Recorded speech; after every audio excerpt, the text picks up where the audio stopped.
ইসরায়েলের ভয়াবহ বিমান হামলা, সিরিয়ার প্রতিরক্ষা মন্ত্রণালয় ও প্রেসিডেন্ট প্রাসাদের পাশে বিস্ফোরণ। কেন এই হামলা? সিরিয়ার রাজধানী দামেস্কে আবারও কেঁপে উঠল। ইসরায়েলের একের পর এক বিমান হামলায় ধ্বংস হয়ে গেল সিরিয়ার প্রতিরক্ষা মন্ত্রণালয় ও প্রেসিডেন্ট প্রাসাদের পাশের এলাকাগুলো। কিন্তু প্রশ্ন একটাই, কেন হঠাৎ এই আক্রমণ? কি বার্তা দিতে চাইছে ইসরায়েল? আজকের ভিডিওতে আমরা জানবো এর পিছনের পুরো সত্য।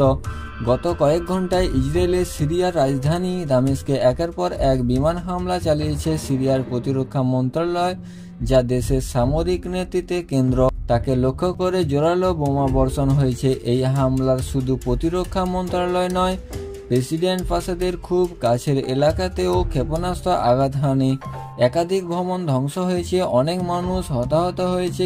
কিন্তু প্রশ্ন হচ্ছে, কেন ইসরায়েল এই হামলা চালালো? বিশ্লেষকরা বলছেন এই হামলার মূল লক্ষ্য ছিল সিরিয়ার ভিতরে ইরানি প্রভাব এবং হেজবুল্লাহ যোদ্ধাদের অস্তিত্ব। গত কয়েক মাসে সিরিয়া হয়ে উঠেছে ইরান এবং হেজবুল্লাহর একটি সামরিক ঘাঁটি।